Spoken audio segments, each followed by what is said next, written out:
Okay, welcome back.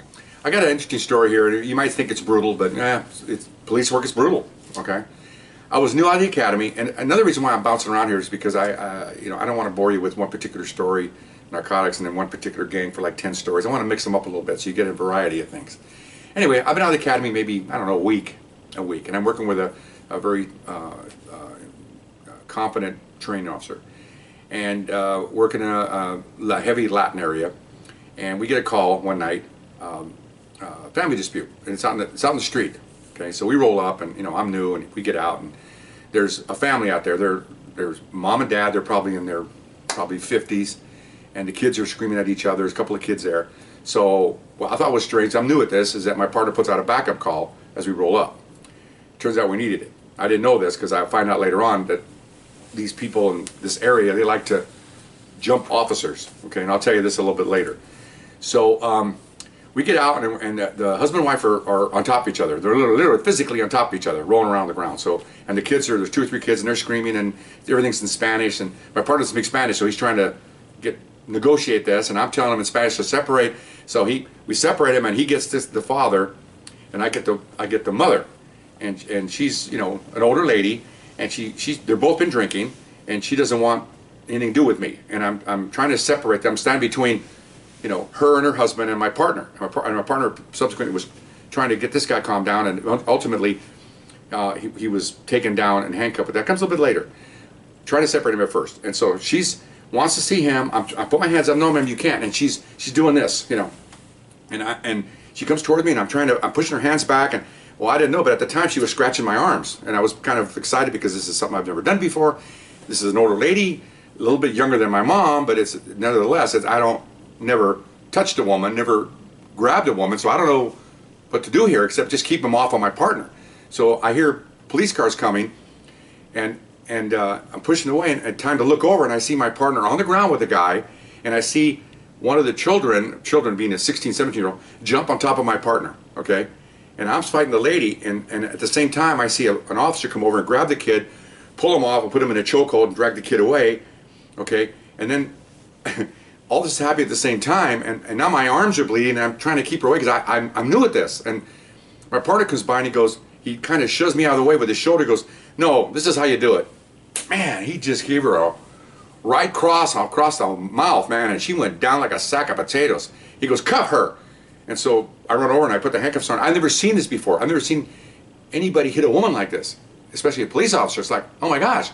And so I'm down, I got her handcuffed, and she wakes up immediately. It wasn't she was knocked out. She just kind of knocked her goofy. So I cuffed her, and more officers are coming, and as I look back, I see a girl coming towards me, and I look up, and then somebody grabs her. So the kids were jumping the officers, okay, while we were trying to arrest these people. And if I had been another 5 seconds longer, this guy would have jumped me, but another officer came and grabbed her and took her away. So the whole family's going to go to jail. Okay, so we get them up, and we're putting people in cars, and excuse me, my partner comes over to me, starts chewing on me. "What's the matter with you?" And I'm going, "What?" He goes, "You don't let these people hurt you." He says, "I'll tell you right now, man." I said, "Well, I don't know what to do now." Well, he knew I only been out of the academy not even a week, so he gave me a quick course and look, people come at you, you have to take them out. If it's a female, it doesn't matter. It's brutal, but this is the way it's done. And he was mad, because I could have got hurt, and he's right. Okay, so I'm thinking, oh my gosh, I'm gonna get fired over this. I have no idea what's gonna happen. 6 months at the academy, and I'm gonna get fired. So okay, fine. So we're done. We're busy. So he goes back we're heading back to the car. Here comes the supervisor, my supervisor. "Come here." "Yes, sir." He just goes crazy. He says, "Look," and a little more logic than my partner. He does it from a supervisory point of view. He goes, "Look, the people that pay your salary are not paying you to be a punching bag." And at the time I'm standing there, and my arms have 5 or 6 scrape marks on both arms, and I'm bleeding from my arms. He goes, "They don't pay you to be a punching bag. They don't pay you to, receive this kind of treatment. Okay, I told him what I tried to do. Okay, you tried to stop her. She refused. So you ordered her to the ground. She ignored you." He says, "And they taught us in those days in the academy, you ask someone to do something, you tell someone to do something, and then you make them do it. I don't know if they teach that now. Now it's more like softy, touchy-feely. In those days, ask, tell, and make. So I should have asked her. She would have ignored me. I would have told her, and then she ignored me, and then I should have taken her down. And I'm so new at this, dealing with women, I had no idea what to expect from this. So of course she was chipping the whole time. She's chewing, she's drunk, she's yelling all kinds of obscenities, and I'm like, oh my God. All of a sudden the thought about this being like my mother went out my window. My mom's never even had a ticket, so I'm relating to someone that doesn't even not in reality to this anywhere near this criminal. So we go to the station. Well, I have to go to the hospital. So I go to the emergency room, you know, and it's a emergency room that's in a high criminal area, high crime area. So doctors and nurses are very aware of officers and what they have to do and stuff. I go in there, and the nurses look at me and they go, "What happened to you?" And the doctor, and I said, I told her. She goes, she's just shaking her head, and she asked me, "Are you new?" I go, "Yeah." She goes, "Oh no, that's not good." I said, "Okay." So I think, well, I don't need to be chewed out by hair. Doctor comes out. What happened? I told him. He goes, "Oh, everybody went shaking their heads."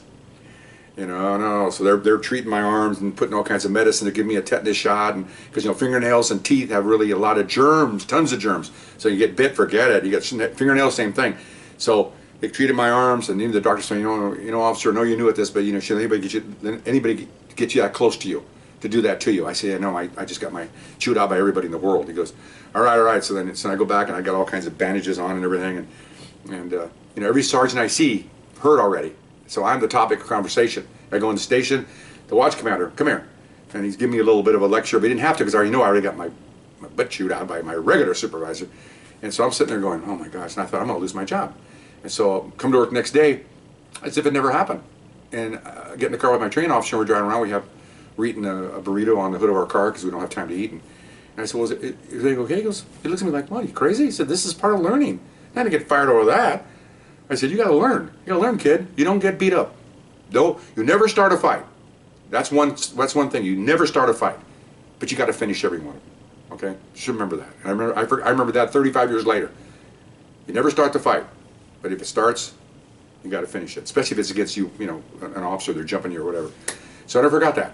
But it was hard to see that. And ironically, 2 or 3 years later, just another offshoot dispute like that, another family dispute. Me and my partner now are responding. We're senior. We have some time on the job now. Same thing. Lady comes at me. Get away, lady, get away. She keeps coming.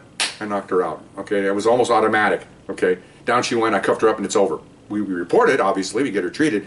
And I remember that time thinking, wow, things come full circle here. Now I'm teaching people how to do this, and I'm actually hitting her, which I would normally never have done. I wouldn't even hardly ever raise my voice at a woman, let alone hit one. But this is police work. This is ugly. Police work's ugly. It really is. And so that's a little lesson learned on that part. Anyway, there's my story, and believe me, that's a few times I hit women, and that was one of them, unfortunately. But anyway, hope you enjoyed the story, and we'll see you guys next time. Bye-bye.